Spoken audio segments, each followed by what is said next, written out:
আমার বোন বিয়ের সাজে রেডি হয়ে গিয়েছে। আমার বোনকে বিয়ের সাজে দেখতে কেমন লাগছে তোমরা সবাই কমেন্ট করে জানিও। আর আমার তো দেখতে অপূর্ব লাগছে। আর আমি কেমন সেজেছি সেটাও তোমরা জানিও।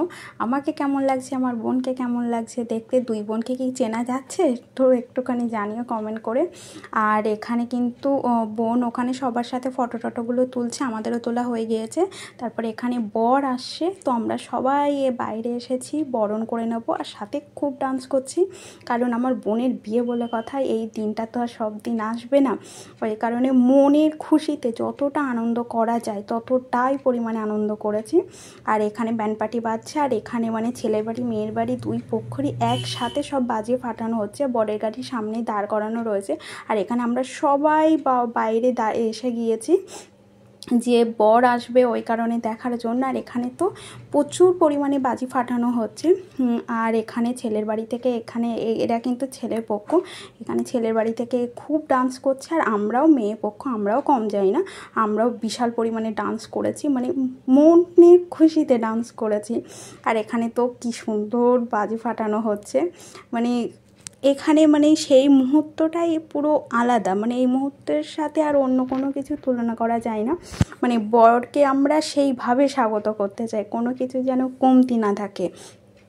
তো এখানে বাজি ফাটানো হচ্ছে, আর ওই বরের গাড়ি দূরে দাঁড়িয়ে রয়েছে।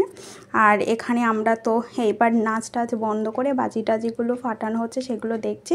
আর এখানে এবার সবাই বরণ করবে বলে সবাই দাঁড়িয়ে রয়েছে। আমার মা বরণ ডালা হাতে দাঁড়িয়ে রয়েছে, তার দ্বিতীয় জামাইকে এবার বরণ করবে ওই কারণে। তারপরে এখানে বরের গাড়ি এবার চলে এসেছে। আর এখানে আমরা কথা বলছিলাম, কারণ ওখানে বাজি ফাটানো হচ্ছিলো, তো ওই কারণে আর একটু লেট হচ্ছিলো। আর আমরা অনেকক্ষণ ধরে এই ডান্স করে বরণ ডালা নিয়ে দাঁড়িয়ে রয়েছি। আর আস্তে আস্তে বরের গাড়ি একদম গেটের সামনে চলে এসেছে।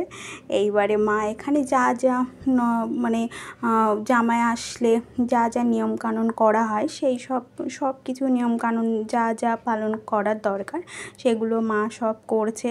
বরকে বরণ করে নিচ্ছে, তাকে মিষ্টি খাইয়ে নিচ্ছে। তারপরে আবার যে সাথে যে নিক বর আসে তাকেও মিষ্টি খাইয়ে নিচ্ছে, তাকেও যেরকমভাবে বরকে আপ্যায়ন করা হয় সেইভাবেই নিক বরকেও সেইভাবে করা হচ্ছে। আর এখানে আমার বোন তো অধীর আগ্রহে বসে রয়েছে যে কখন তার দুলহা আসবে।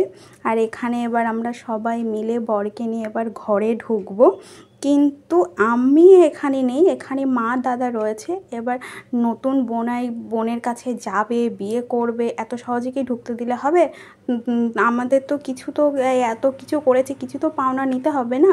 তো আমরা প্ল্যানিং করে অনেকে সবাই একদম গেটের সামনেই দাঁড়িয়ে রয়েছে, যে আমাদের একটা টাকার ডিমান্ড ছিল, যে এই টাকার ডিমান্ডটা আমাদের দিতে হবে। অনেক ঝামেলা করেছি, অনেক কিছু, ছেলেপক্ষ হাত জোর করছে, আমরাও হাত জোর করছি, আমরা বলছি আমরা এই টাকা ছাড়া পারবো না। তো অনেকক্ষণ ঝগড়া করার পরে তারপরে একটা ডিসাইড হলো, তারপরে লগ্ন পেরিয়ে যাচ্ছে বলে তাড়াতাড়ি ওদের